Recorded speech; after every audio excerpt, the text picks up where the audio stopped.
أهلا بالغاليين بكل محب اسكندرية. يجي فصل الشتاء على اسكندرية يلاقيها أحلى وأجمل بقاع الأرض، وليها برضو ناسها. هي فعلا عروس البحر المتوسط. يلا بينا دلوقتي نعمل حلقتنا مع بعض عن مواعيد النوات في اسكندرية السنة دي. هنعرف مواعيدها وشكلها عامل ازاي، ويا ترى اتسمت بالاسم ده ليه. كل ده وأكتر معانا دلوقتي. يلا بينا نبدأ جولتنا. وياريت ما تنساش لو أول مرة تشوف قناتنا تدعمنا بالاشتراك واللايك لو من متابعينا الأعزاء. يلا بينا مع بعض. في البداية كده لازم نعرف إن النوات لها مواعيد معينة بس بتختلف من سنة لسنة. يعني لو نوة ميعادها يوم 4 ممكن تيجي يوم 5 أو يوم 2. بتيجي كل سنة على اسكندرية 18 نوة. الصيادين سموا كل نوة باسم علشان يعرفوهم من بعض.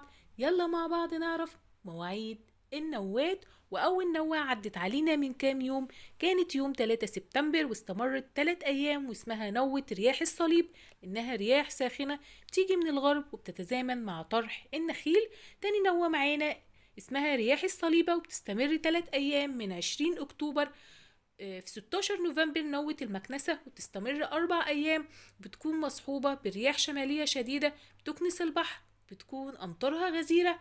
رابع نوة معانا نوة باقي المكنسة في 22 نوفمبر وبتكون 4 أيام، بصاحبها رياح جنوبية غربية وأمطار غزيرة، وسميت بهذا الاسم لأنها بتكنس البحر. يعتبر أشد النوات على اسكندرية هي نوة قاسم، بتكون يوم 4 ديسمبر وبتكون 5 أيام، بصاحبها عواصف ورعد وبرق وأمطار غزيرة جدا. سميت بهذا الاسم نسبة إلى قاسم أحد أبناء الصيادين واللي غرق في النوة قديما.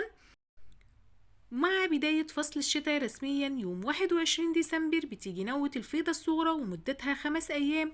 بعد كده نوة عيد الميلاد وبتكون يوم بتبدأ من يوم 28 ديسمبر وبتكون أمطارها شديدة. تامن نوة رأس السنة وبتكون 4 أيام وبرضو بتكون أمطارها شديدة. بعد كده نوة الفيضة الكبرى وبتكون 6 أيام وأمطارها شديدة.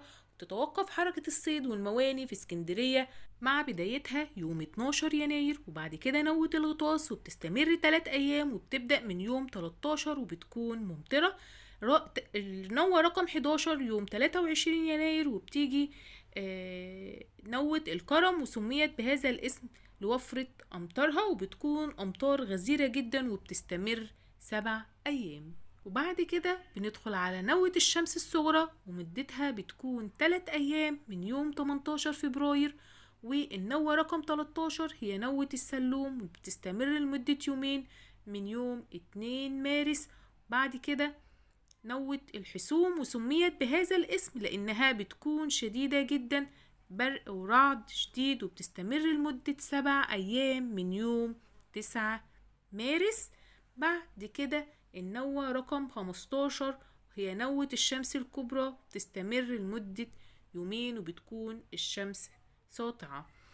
النوة رقم 16 هي نوة العوة وبتبدأ من يوم 24 مارس ولمدة 6 أيام، ريحها شرقية وبتكون ممطرة أحيانا.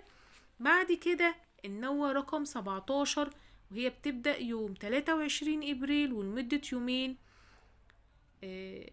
رياح الخمسين، وديت بتكون آخر نوة معانا وتسمت بسبب شدة الرياح، وبتكون محملة بالأتربة ورياح سخنة. يا رب تكون الحلقة عجبت حضراتكم، واعذروني لأني تعبانة جدا وأنا بسجل لكم الحلقة ديت وبصورها لكم.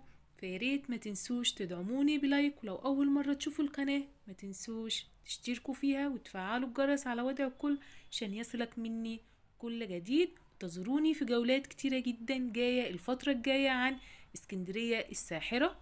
باي باي.